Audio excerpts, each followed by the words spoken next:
अस्सलाम वालेकुम students, hope so you are fine. आज हम यूनिट नंबर 4 यानी साइंस के यूनिट नंबर 4 इन्वायरमेंट के बारे में बात करेंगे। क्लास 6 इन्वायरमेंट क्या है, पहले तो हमें ये देखना है everything is around us environment called environment, यानी हर वो चीज़ जो हमारे इर्द गिर्द मौजूद है क्या कहलाती है, इन्वायरमेंट कहलाती है। नंबर 2 पे आपके पास है पॉपुलेशन। पॉपुलेशन क्या है, organisms of same species that live in one place and one area.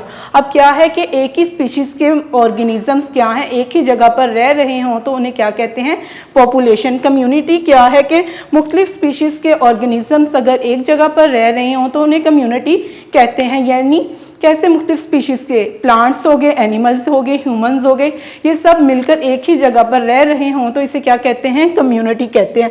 उसके बाद इकोसिस्टम। इकोसिस्टम किसे कहते हैं कि नॉन लिविंग थिंग्स और लिविंग थिंग्स आपस में जब इंटरेक्ट करती हैं तो उसे इकोसिस्टम कहते हैं। किस तरह कि आप इंसान हैं, पौधे हैं, ये एक जगह पे रह रहे हैं, जानवर हैं, ये सब एक दूसरे से ताल्लुक़ रखते हैं, एक दूसरे से कनेक्ट हैं, तो इसको क्या कहते हैं, इकोसिस्टम। इकोसिस्टम के बाद हम पढ़ेंगे कंपोनेंट्स ऑफ इन्वायरमेंट।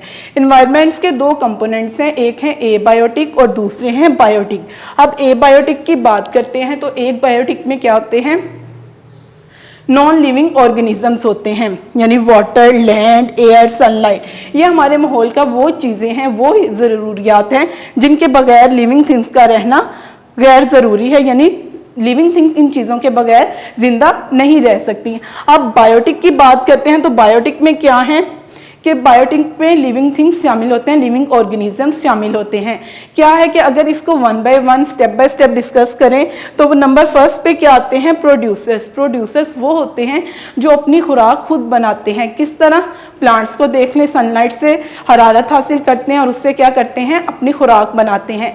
नंबर 2 पे आपके पास आते हैं कंज्यूमर्स। कंज्यूमर्स वो होते हैं जो प्रोड्यूसर से खुराक हासिल करते हैं, उनसे अपने आप को फीड करते हैं। कंज्यूमर्स के आगे नेक्स्ट 3 टाइप्स हैं, primary consumers, secondary consumers, tertiary consumers. Primary consumers क्या होते हैं कि जो डायरेक्ट प्रोड्यूसर से खुराक हासिल करते हैं, और सेकेंडरी कंज्यूमर्स वो होते हैं जो प्राइमरी कंज्यूमर्स को अपनी खुराक का हिस्सा बनाते हैं। नंबर 3 पे आपके पास है टर्शियरी कंज्यूमर्स। टर्शियरी कंज्यूमर्स वो हैं जो सेकेंडरी कंज्यूमर्स को अपनी फूड में शामिल करते हैं। नंबर 4 यानी नंबर 3 पे अगर देखें बायोटिक कंपोनेंट्स के तीसरे अज्जा को तो आपके पास है डिकम्पोजर। डिकम्पोजर्स वो हैं जो डेड बॉडीज़ को डिकम्पोज करने में मदद देते हैं। इनमें कौन सी शामिल है, कीड़े मकोड़े, बैक्टीरिया, ये क्या है कि डेड बॉडीज़ को डिकम्पोज करने में मदद देते हैं। अब बायोटिक में हमने क्या पढ़ा था कि आपके पास लिविंग थिंग्स शामिल होती हैं। लिविंग थिंग्स में क्या होते हैं, ह्यूमंस होते हैं, एनिमल्स होते हैं और प्लांट्स होते हैं। फिर हमने नेक्स्ट इसके 3 कंपोनेंट्स पढ़े, प्रोड्यूसर्स, कंज्यूमर्स। कंज्यूमर्स की हमने नेक्स्ट 3 टाइप्स पढ़ी, primary consumers, secondary consumer, tertiary consumer, उसके बाद कंपोजर।